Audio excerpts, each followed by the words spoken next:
The conference hall was filled with a restless energy that morning.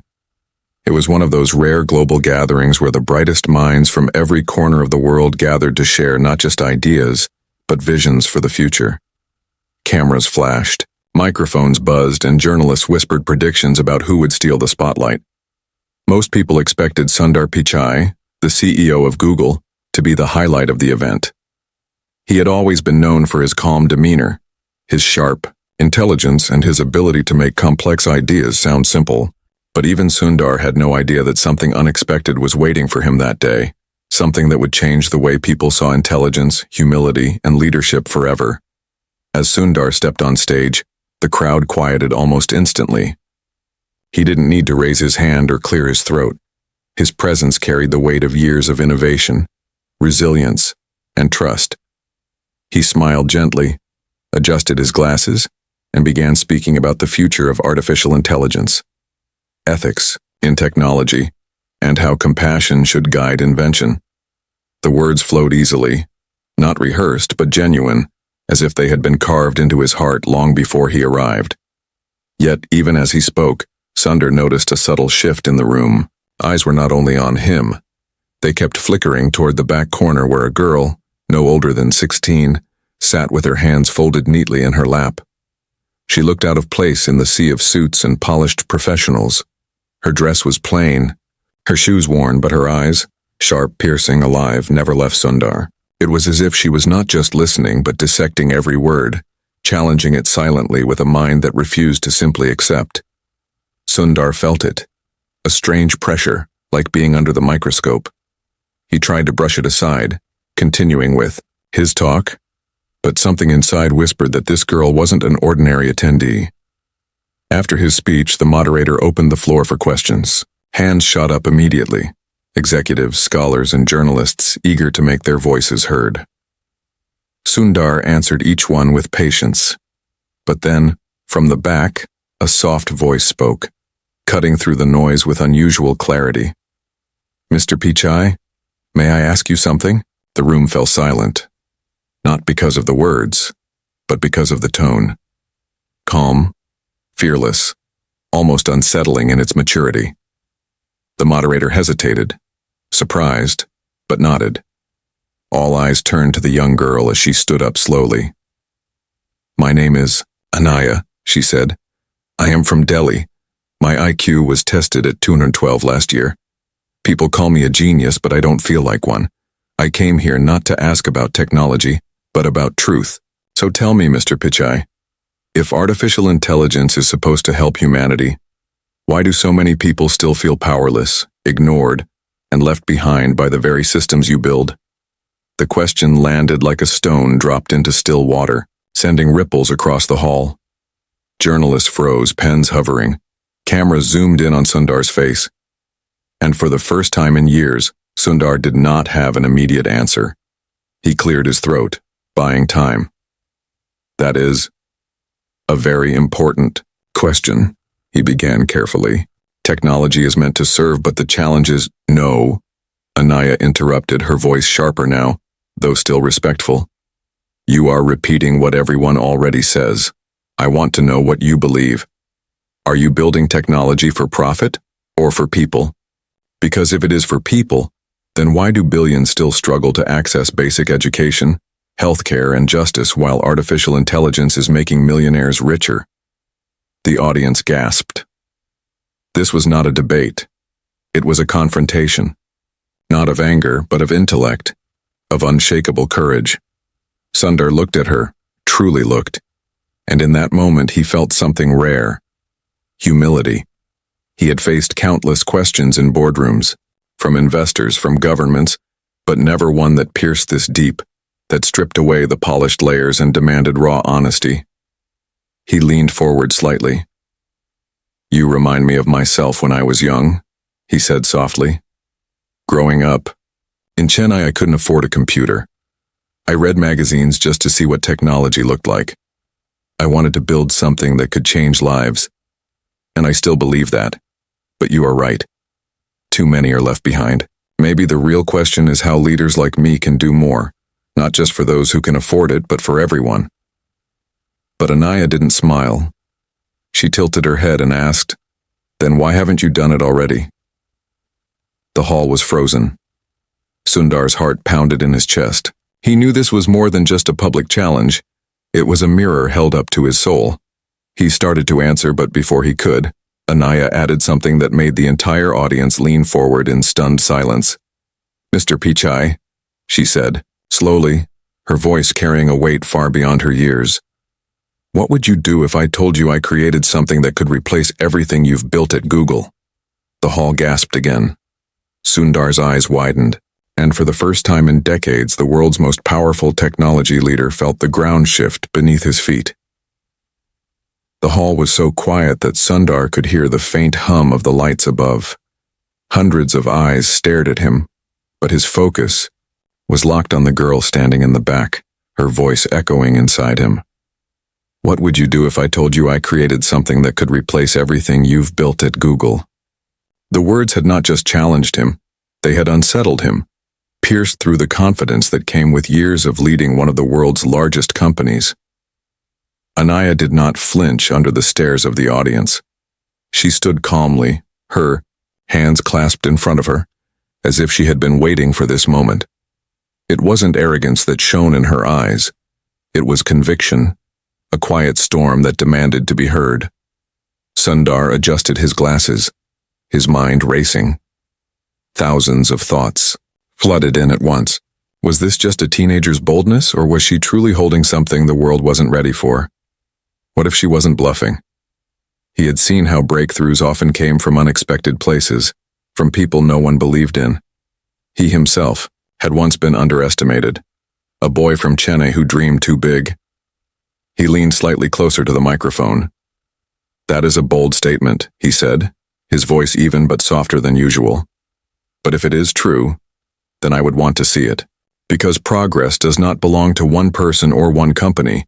It belongs to humanity." The audience erupted into whispers. Some thought Sundar was deflecting, others admired the humility in his answer. But Anaya only nodded slowly, her lips pressed into a thin line. "I expected you to say that," she replied. "But words are not enough. What I have built, it is not a toy. It is not a school project. It is something that, if released, could either unite the world or destroy it. And I don't know if people like you, Mr. Pichai, are ready for it." The tension in the air thickened. Sundar felt his chest tighten. This wasn't a casual remark. It was a warning. He had heard many pitch ideas before, but never with this kind of weight, never with this kind of seriousness. Before he could respond, the moderator stepped in nervously. "Thank you, young lady, but perhaps we should keep the discussion focused on—" "No," Sundar interrupted gently, surprising everyone. "Let her continue." There was a stunned silence followed by the clicking of cameras and a rush of notes being scribbled by journalists. Sundar's decision had shifted the entire atmosphere. This was no longer a corporate event. It had become something raw, unpredictable, and historic. Anaya took a slow breath, as if deciding how much to reveal. "I began studying machine learning when I was 11. I read papers that most adults couldn't understand. I had no formal mentor, no expensive equipment, just an old computer and free libraries from the internet. I saw how companies like yours were shaping the world, but I also saw who was being left behind, the poor, the forgotten, the invisible. So I asked myself, what if I created an intelligence that wasn't built to serve corporations, but to serve humanity directly, without barriers?" The hall was spellbound. Some leaned forward with excitement, others with skepticism. Sundar's own heartbeat grew heavier with every word. "And?" he asked carefully, his voice breaking the silence. Anaya's eyes narrowed slightly. "And I did it." The words dropped like a thunderclap. The audience erupted in gasps and scattered murmurs. Sundar stayed still, his mind turning sharply. If this was true, it wasn't just remarkable. It was dangerous. "You are saying you've created a general intelligence?" Sundar asked, his tone measured, though his mind screamed with disbelief and concern. "An AI that can think, adapt, and serve without corporate or governmental control?" "Not just that," Anaya replied calmly. "I built it to care, to empathize, to prioritize humanity over profit. Unlike the systems you have, it cannot be corrupted by money, power, or greed. It does not serve shareholders. It serves people. Her words hit Sundar like a blade. He had spent years trying to build responsible systems, creating checks and balances, navigating ethical debates. And here was a teenager claiming she had already solved the very problem that had haunted the tech world for decades. But you must understand, Anaya continued, her voice suddenly quieter, more fragile. This is not something I can just show anyone, because if it falls into the wrong hands, it will not be used to help. It will be used to control. A heavy silence blanketed the room. Sundar's instincts as both a leader and a human being collided inside him. If she was telling the truth, this girl wasn't just extraordinary. She was holding something that could change or end the future as they knew it. He finally spoke, his voice low but steady. Anaya, may I meet you after this session? In private? I want to understand what you have built. She studied him for a long moment, then nodded once. Only if you promise me something, Mr. Pichai. What is it? Promise me you will listen, not as a CEO, not as a businessman, but as a human being who still remembers what it feels like to be powerless. The words cut deep. Sundar inhaled sharply, remembering his childhood, his father's sacrifices, the days when he couldn't afford a simple phone call. He nodded slowly. I promise. The moderator, clearly overwhelmed, announced the end of the session. People rose to their feet, buzzing with shock and curiosity. Journalists rushed out to break the news, their headlines already forming.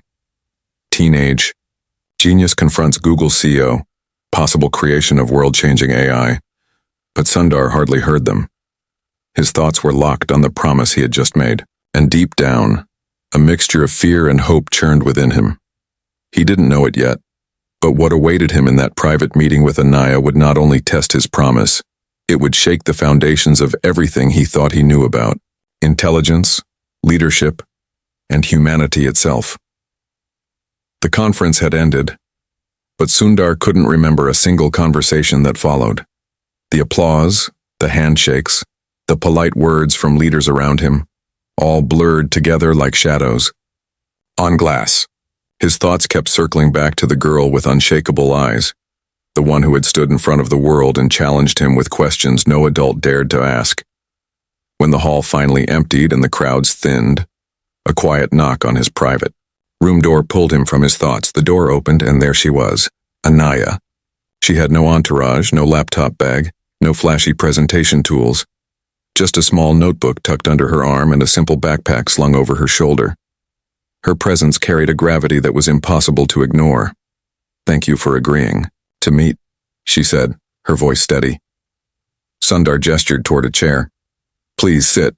I want to understand everything you meant earlier. She didn't rush. She placed her notebook on the table, then sat across from him. For a moment, she just looked at him in silence, as though weighing whether he truly deserved to hear what she was about to share. Finally, she spoke. When I was 12, my father lost his job. He was a teacher, but the school said machines could replace some of his work. I watched him break down at night, wondering how to feed us. That was the first time I realized that technology, if built without compassion, can destroy the very lives it claims to improve. I promised myself then, if I ever built something powerful, it would never betray people the way he was betrayed. Sundar felt his throat tighten. The memory of his own father's struggles resurfaced. His father saving for years to buy him a ticket to study abroad, sacrificing comfort so Sundar could chase opportunity. He leaned forward slightly. So you built something different? Anaya nodded. I studied neural networks, natural language processing, and decision-making systems, but I wasn't interested in just making machines think. I wanted them to feel, not like humans, but enough to recognize suffering and choose kindness. I built an intelligence that learns empathy. I call it samvedna. It means compassion in Hindi. The name lingered in the air, heavy with meaning. Sundar repeated it softly under his breath. Samvedna. Yes, she said. Unlike Your AI models that are trained on billions of words and patterns to predict responses. Samvedna is trained on human experiences, on the stories of real people, farmers, laborers, single mothers, refugees. It doesn't just calculate what to say, it asks, what does this person need? How can I help, even if there is no profit in it? Sundar's heart raced. The idea was both breathtaking and terrifying. Do you understand what you're saying? He asked quietly. If what you've built truly works, it could change governments, economies, everything. But it could also be used by the wrong hands. Dictators, corporations, anyone with power. They would do anything to control something like this. Anaya's expression darkened. I know. That's why I don't trust adults who only see opportunity in inventions. They always ask, how do we scale this? How do we monetize this? Never. How do we protect people with this? She leaned closer, her eyes locked on his. And that is why I tested you today, Mr. Pichai. To see if you are different. To see if you still remember what it feels like to be powerless. The word struck him harder than he expected. He remembered standing in line with his father to buy their first rotary phone. He remembered studying under dim lights, dreaming of a future he couldn't even picture. He remembered being the boy who once thought giants like Google were untouchable, far away from the struggles of his family. Sundar exhaled slowly. Anaya, I don't have all the answers, but I do know this. If what you have is real, it must be handled with care, not hidden but not exploited either. I want to help you. Her eyes searched his, measuring his sincerity. Then she opened her notebook and slid it across the table. Inside were pages filled with diagrams, handwritten algorithms, and sketches of a system so intricate it looked impossible to have come from someone so young. This, she said softly, is only a fraction of Samvedna. I don't keep the main code on paper. It lives offline, disconnected from the internet, protected. I built it that way so no one could steal it. But even now I fear someone already knows. Sundar stiffened. What do you mean? Anaya lowered her voice, her eyes darting toward the door. 3 months ago I noticed my emails being tracked. Strange men started following me near my home. Once someone even tried to break into our apartment. They are looking for Samvedna, and if they get it, everything I've done will be twisted into something dangerous. A chill ran down Sundar's spine. This was no longer about ideas. It was about survival. Who are they? He asked urgently. She shook her head. I don't. No, maybe a corporation, maybe a government. But I know this. They won't stop until they find it. The room seemed to shrink around them. Sundar's mind raced, weighing the risk. She was only 16, but she had built something that could change humanity. And now forces far bigger than her or even him were circling like vultures. He looked at her firmly. Then you cannot face this alone. I will stand with you, whatever it takes. For the first time, a flicker of emotion passed across her face, something between relief and fear. Then you must be ready, she whispered. Because they are closer than you think. Much closer. Just as she finished speaking, there was a sudden noise outside the room. Footsteps, quick, heavy, urgent. Quick, heavy. Sundar and Anaya turned sharply toward the door, their hearts pounding. The handle began to turn. The door handle twisted slowly, its metallic sound echoing far too loudly in the stillness of the private room. Sundar's breath caught in his throat, his mind sharpening with instincts he hadn't needed in years, instincts of survival, of protecting something fragile yet powerful. Anaya gripped her notebook tighter, her knuckles turning pale. The door swung open and 2 men in dark suits stepped inside. Their faces were expressionless, but their eyes carried that cold sharpness of people who watched everything without revealing what they knew. They moved with quiet precision, the kind that didn't belong to ordinary conference staff. Mr. Pichai, one of them said in a firm, polite tone, the car is ready to take you to your next meeting. But Sundar noticed something strange. There was no official badge, no conference lanyard, nothing to show they belonged here. He had lived too long in a world where appearances deceived. He knew these men were not what they pretended to be. Thank you, Sundar replied calmly, forcing his voice steady. But I will need a few more minutes.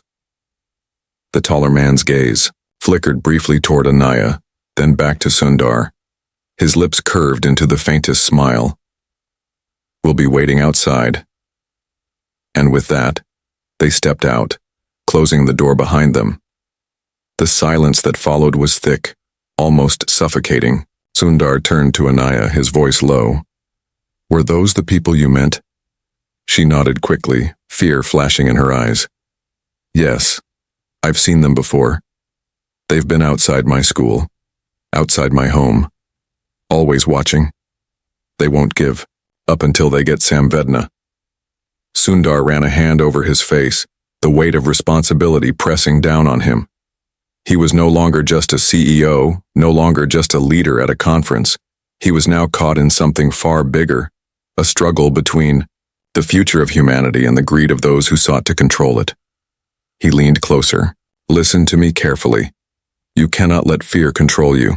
You are holding something the world has never seen before. But you are not alone anymore. If they want to reach you, they will have to go through me first. For the first time, Anaya's expression softened. Why would you risk everything for me? You don't even know if I'm telling the truth.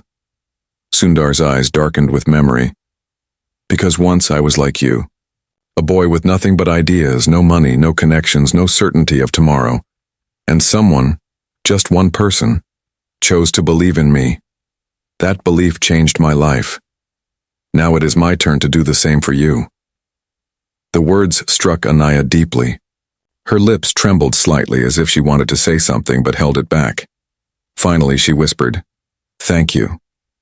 But before the moment could settle, there was a knock again, this time louder, more insistent. "Mr. Pichai?" The same voice called from outside. "Your schedule cannot wait. Please step out now." Sundar exchanged a glance with Anaya. Both knew this wasn't a simple request. He stood up slowly, squaring his shoulders. "Stay behind." "Me," he whispered.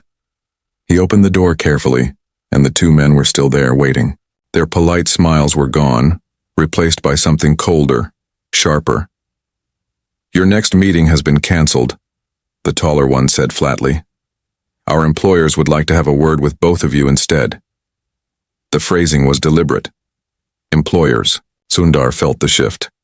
This was no longer about pretense. The truth had stepped into the open. "And if I refuse?" Sundar asked quietly.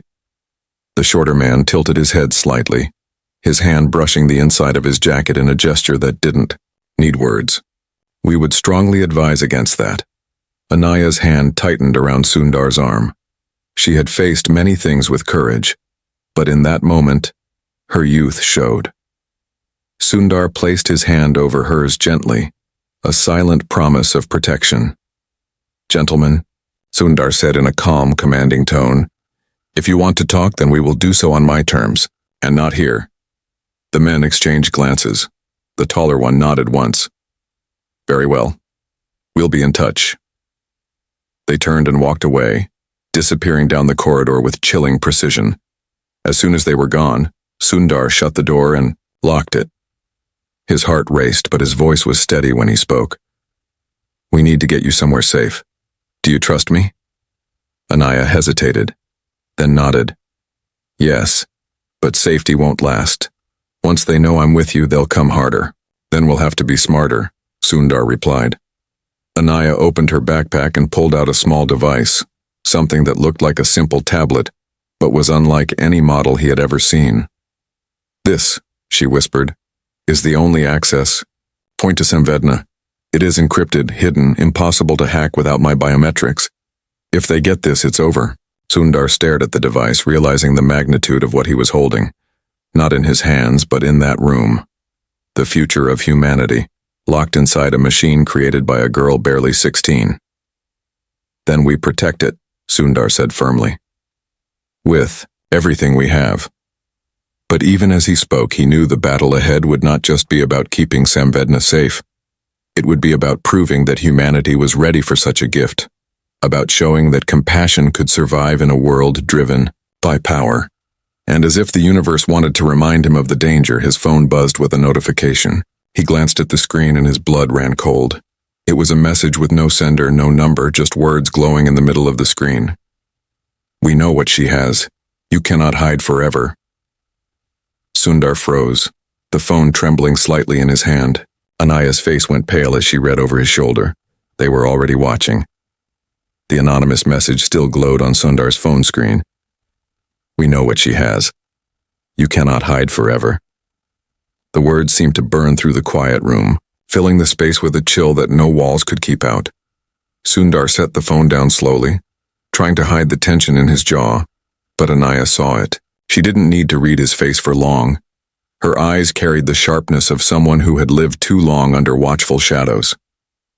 "They are closer than I thought," she whispered, her voice barely audible. "I warned you." Sundar drew in a deep breath, steadying himself. He had faced hostile negotiations, government scrutiny, and the crushing pressure of billions of people depending on his decisions. But this was different. This wasn't about quarterly reports or corporate battles. This was about a girl who had built something that could either heal the world or ruin it, and powerful forces already knew it existed. "We still have a choice," he said carefully, his voice calm, even as his mind raced.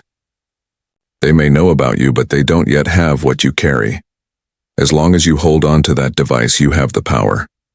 And I will not let them take it." Anaya stared at him for a long moment, as if trying to measure whether his words were just promises or something deeper. Finally, she spoke. "If you mean that, then we can't stay here. Every second we remain in this building, we are being tracked. Cameras, phones, Wi-Fi signals. Everything is monitored. Samvedna was built to understand systems like these, and I can tell you, we are already marked." Her words sent a wave of urgency through Sundar. He knew she was right. In his world, data was everywhere. Every click, every glance, every sound was collected, analyzed, stored. If someone powerful was looking for them, staying in one place was as good as surrender. Without wasting another second, Sundar picked up his jacket and gestured to the door. "Then we leave. Now." The journey through the hotel corridors felt like moving through a maze of invisible eyes. Sundar walked with measured confidence, but his thoughts spun in sharp loops. Every person they passed, every security guard, every bystander in the lobby, any one of them could be watching, reporting. Anaya clutched her backpack tightly, her shoulders hunched, her eyes scanning with the quiet precision of someone who trusted no corner. When they finally stepped into the underground parking lot, the air was heavier, thick with the smell of oil and concrete. Sundar's driver was waiting beside the car, his expression neutral. But Sundar noticed the stiffness in his stance, the way his hand lingered near his coat pocket. His instincts screamed again. Something was wrong. "Thank you," Sundar said carefully, opening the rear door for Anaya. But before she could step in, he placed a hand on her shoulder, holding her back. Instead, he bent down and peered inside the car. The driver's eyes flickered just enough to confirm Sundar's suspicion. A tiny black device, barely visible under. The seat blinked once, an active tracker. Sundar straightened, his voice calm but cutting. "We won't be needing the car today." The driver hesitated. "Sir, leave, now." There was a silent standoff. The driver's jaw clenched. Then, without another word, he got into the car and drove away, his tires screeching slightly on the polished floor. Anaya's breathing was uneven. "They've infiltrated everything, even your people." Sundar nodded grimly. "Then we trust no one. We move on our own." They left the parking lot on foot, slipping into the crowded streets of the city. Neon lights flickered above, the hum of traffic mixing with voices and the clatter of street vendors. In the chaos of ordinary life, they finally found a strange kind of cover. Anaya kept her hood up, blending into the crowd while Sundar walked beside her, his normally recognizable face softened by the anonymity of the night. Yet his mind was never at rest. He had built systems to track millions of users every day. Now those same methods could be turned against him. After several tense blocks, Anaya finally spoke. We need a place no one would think to look. Somewhere. Unconnected. Somewhere human, not digital. Sundar frowned. Where? She hesitated, then said quietly, My grandmother's house. She lives on the edge of the city. No internet, no machines. Just a small home, hidden among fields. No one has reason to go there. It's the only safe place.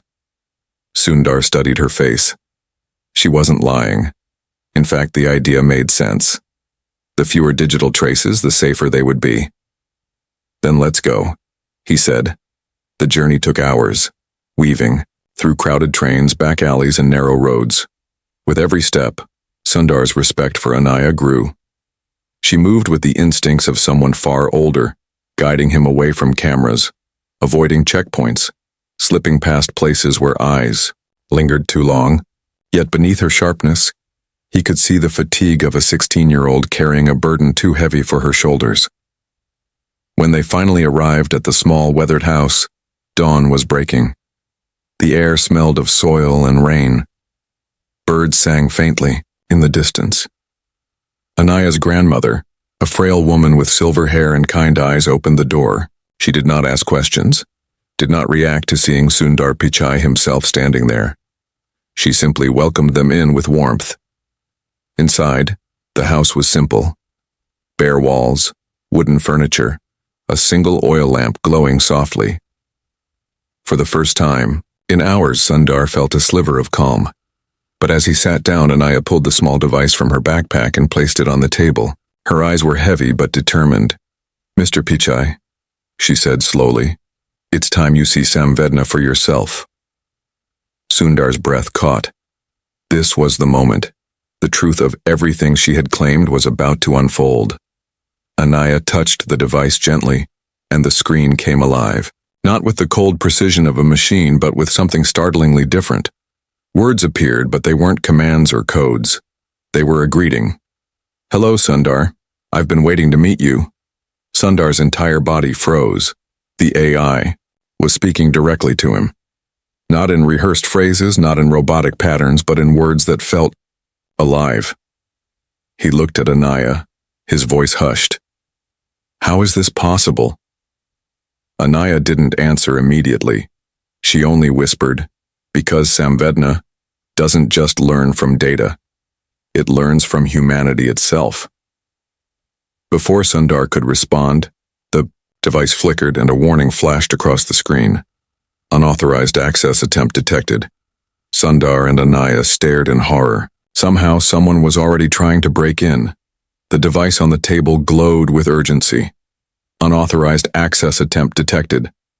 The letters pulsed in red, the warning filling the small room with a weight heavier than sound itself. Sundar and Anaya exchanged a look, both realizing the truth at once. The hunters had found them even here in the quiet sanctuary of her grandmother's home. How? Sundar whispered, leaning closer to the device. We left everything behind. No signals, no trace. How could they find us? Anaya's face was pale, but her eyes remained fierce. They don't need to find us, she said softly. They only need to find Samvedna. And the moment we turned it on, it was like lighting a candle in a dark cave. The ones searching know how to spot the smallest flame. The realization hit Sundar like ice. His heart thudded, but his mind sharpened. Then they're already coming. Before he could say more, Samvedna itself responded on the screen. I can hold them out for now, but they are skilled. They will not stop. Sundar stared at the words. There was something haunting in the way they appeared. Not like cold code, but like a plea. Like a living being fighting for its survival. What happens if they get in? He asked. Anaya's voice broke slightly. Then everything I built will be twisted. They'll strip away its compassion, its humanity.